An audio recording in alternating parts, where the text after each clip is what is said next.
Hi guys, for today's video, ito na pala guys. Pinalambot ko lang dito yung ating talong. Hindi ko na guys inihaw. Tinamad na ako mag-ihaw guys. Kasi nag-ano naman ako dun sa taas. Nagwalis-walis at naglagay ng frame sa wall nung kwarto ng anak ko. Ayan guys. So. Tapos patutuluan ko siya guys. So, para ma-drain ba, matanggal yung pinakatubig niya. Bago ko siya guys haluan ng mga sangkap dyan sa ating totortahin na talong. Pero lalagyan ko yan guys na corn tuna. Guys, pagsama-samahin na natin yung ating talong at ito yung ating sangkap ng ating tortang talong. Ito guys, grind ko to, pinagsama ko yung bawang at sibuyas. Ngayon guys, kasi medyo marami-rami itong ating talong, ang gagawin ko guys, 2 San Marino corn tuna at 4 na itlog. At saka ito yung cornstarch at flour, pinagsama-sama ko siya guys. Ito yung ating MSG, paminta at lalagyan ko siya ng paprika. Ito na guys, ilagay na natin yung ating talong. Ayun guys, natuluan na siyang maigi. Natanggal na yung pinaka-tubig niya guys.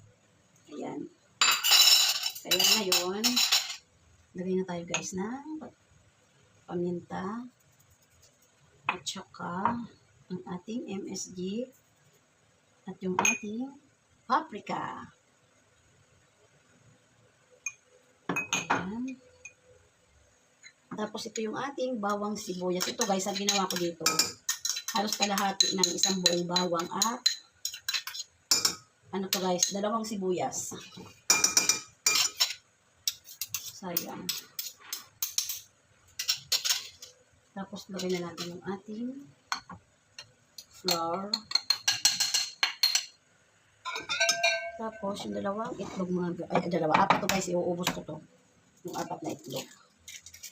Isa natin yung ating truska. Ayan, diba guys?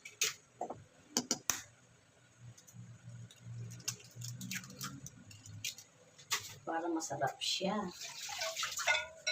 Punas muna tayo ng kamay. Tapos, lalagay natin guys yung corn tuna. I-ano muna natin to i-mix. Lagyan ko ng konting asin guys, kasi medyo may alat naman na itong ating San Marino corn tuna. Ito nga lang guys, ang pinagkaiba nito, na pinalambot mo siya sa tubig, yung ating talong, hindi mo na siya babalatan. Pag sa paihaw kasi siya guys, talagang kailangan mong balatan yung ating talong. Lagay na natin itong 2 corn tuna. Ang bango. Pag nag-uulam ako dito guys, inaano ko sa ketchup.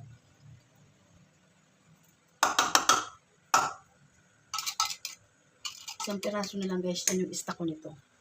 Pag nag-i-stock ako nito guys, 6, 4. Ngayon, isa na lang. Kasi nung nagkaraan ng grocery ako guys, wala akong kinuhang corn tuna, wala akong binili. Ang bango. Tapos guys, magpiprito pa ako ng galunggong. Patapos ko nito. Pala guys, nakalimutan ko lagyan ng sesame oil. Ayan. Haluin muna natin saglit. Mainit itong kawali. Kalimutan ko kanina guys lagyan.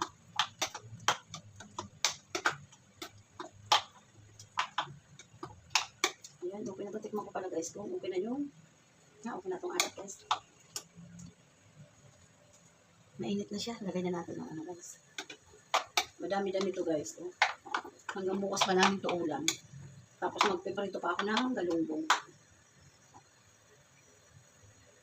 Ayan.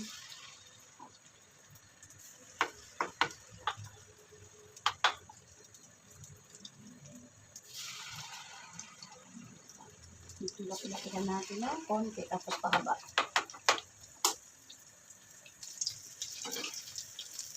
Ito guys yung isa okay na ito.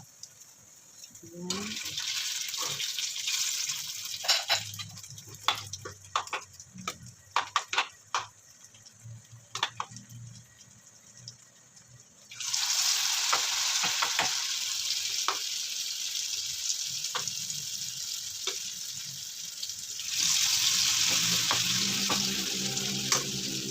Guys, okay na yung ating tortang talong na may corn tuna.